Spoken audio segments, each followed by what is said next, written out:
The way the Marxist Islamists work, like Mamdani and these others, society is imperfect. People are imperfect. But what do? They seize on the imperfections in society to blame it on the capitalist system, on Republicans, individual liberty, or on the Constitution, or on whatever they want to blame it on. The reason you can't afford a home is because of capitalism, billionaires, Jews. Absolute bullcrap.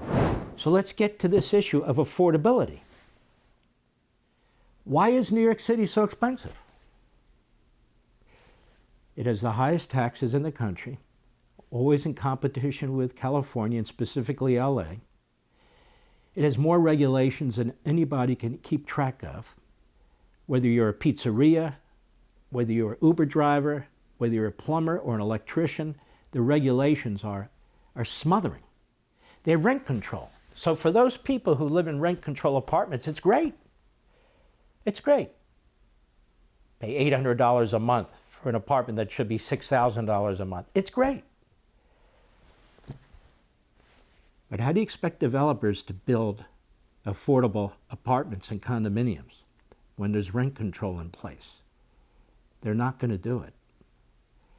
They're going to build more luxury than anything else to bypass the rent control and to sell to wealthy people. So what happens? What does rent control actually do? It makes housing for people who have average incomes less and less affordable, and in some areas, unaffordable. That's government policy. What drives up the cost of food in New York City? Taxes.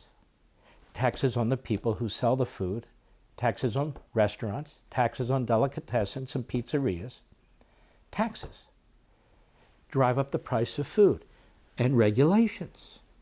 Property taxes on the brick and mortar stores, regulations, taxes. That's why food is so expensive in New York City. Why is it more expensive in New York City than, say, in New Jersey or Connecticut? Because of the government. That's why. And then the personnel requirements, the union requirements, or even the non-union requirements. You have to fill out paperwork constantly in the private sector, just to make sure you're not a bigot, you're not discriminating against people. And then they impose extra high minimum wage. So if you want to do something, but you have a little store and you can't afford to do it because of this extra high minimum wage, you're not going to do it because the expenses are too high. Affordability. I don't know, ladies and gentlemen, when it comes to affordability, I don't think of Marxism or economic socialism. Do you? I don't think of government. Do you? And so now the word affordability is being used by and stolen by the people who make things unaffordable. Unaffordable. Now you need to compare something to something. So when you have a guy like Mamdani and his ilk campaigning on a agenda of paradise, on absolute equality, you need to compare it to something to bring it back to earth. Now, the way the Marxist Islamists work, like Mamdani and these others, society is imperfect. That's not news to you, is it? People are imperfect. I think we all know that, don't we? But what do? They seize on the imperfections in society to blame it on the capitalist system, or on Republicans, or on individual liberty, or on the Constitution, or on whatever they want to blame it on. The reason you can't afford a home is because of they perfected the art of finger pointing. Capitalism, billionaires, this one over here, Jews.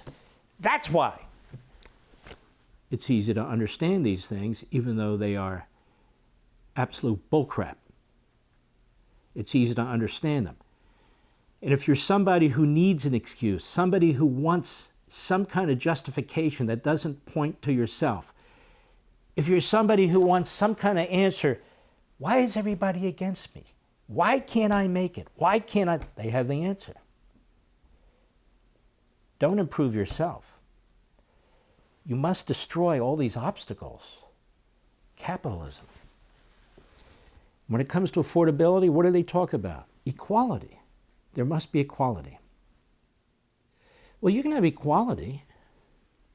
Cambodia, they worked very hard to have equality. They eliminated 25% of the population. Anybody who was super educated, lawyers, doctors, anybody who opposed the incoming Pol Pot regime, anybody who's anybody that doesn't look the right way needs to be eliminated. So equality, even the two peasants in the rice fields with baskets, hand-picking the rice. There's not perfect equality in those baskets, and people paid a price for it. Equality. Equality that's not properly understood is totalitarianism. It's genocide. Think about your own life. Think about who you are. Who are you equal with when it comes to your motivations and your interests? Those are personal. Those are things that are part of your brain, your heart, and your soul, what motivate you. Maybe you'll work harder in school. Maybe you'll work harder to make a buck. Maybe you'll save your money and you won't spend your money like somebody else will. Maybe you've decided to have a family and raise a large family, 4, 5, 6 kids. Maybe you've decided to stay single. How can you possibly be equal when your interests, your motivations, or even your accidents in life take you in this direction but take somebody else in this direction? So how do you make those people equal? Force, coercion, brutality. Those people need to change. That's how you make it equal.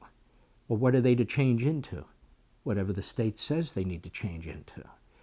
That's the communal. We've decided what's necessary for the best interests of the many. Well, did we ask the many? No. After the first election, we don't ask anybody anything, even if there is no election. We do it in the name of the people. We call it democracy. We call it equality. Maybe now we'll call it equity. But you shall perform in jobs that we give you in the way that we tell you.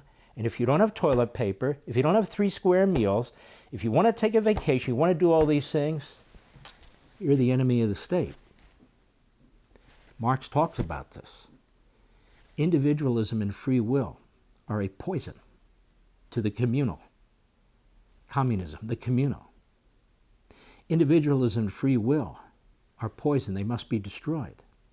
Social constructs that have existed outside the communist regime, including the family, the church, the synagogue, whatever it is, business association, all must be eliminated, annihilated. There cannot be competing social structures that undermine the paradise that we seek to create, whether it's a worker's paradise or absolute equality, get rid of billionaires, all the rest of it. It's undermining, it is an obstacle to what we seek to achieve. It must be destroyed, which means the Bill of Rights must be destroyed. The constitutional construct, separation of powers, must be destroyed. Ultimately, now in so-called democracies, we have a republic, but we'll call them the same for our purposes, even though there's a distinction. For so-called democracies, this doesn't happen all at once, it's gradual. So we call ourselves democratic socialists. Oh, I love it. Democratic socialists. How can you have democratic socialism when the government calls the shots? This guy Mamdani says he wants to seize the means of production. That comes straight out of the Communist Manifesto. Seize the means of production. Let me ask you a question. When you're redistributing wealth, what does that do to the people who create wealth? Does it incentivize them to create wealth or more wealth? It does the opposite. It destroys wealth. And so the circle of wealth to redistribute becomes narrower and narrower and narrower.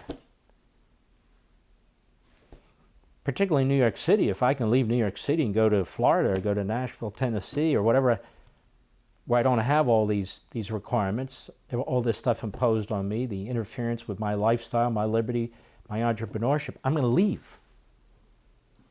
Problem is, in a country, it's harder to leave. But in a city or a state, it's easier to leave, isn't it? Capitalism is a godsend. For the Marxists, it must be destroyed.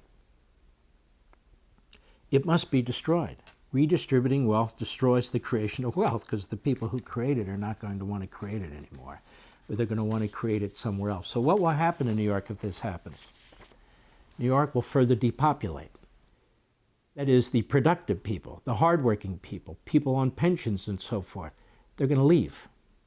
They're going to leave. Businesses are going to leave. So who's going to have the jobs then? What's going to expand? The welfare state, the freebies. And who will replace the productive taxpayers? Whether you're of lower middle class, or a billionaire. Who's going to replace them? People from all over the country who want more welfare benefits, and people from all over the world who are welcomed in a sanctuary city because they immediately get to participate in the welfare system, which will be the biggest, most generous welfare system on the face of the earth, certainly in the country. Well, how's that going to work? So the productive people leave. The people who create the wealth that you want to redistribute, they leave. The people who find it unaffordable, they leave. So who's left? A destroyed city.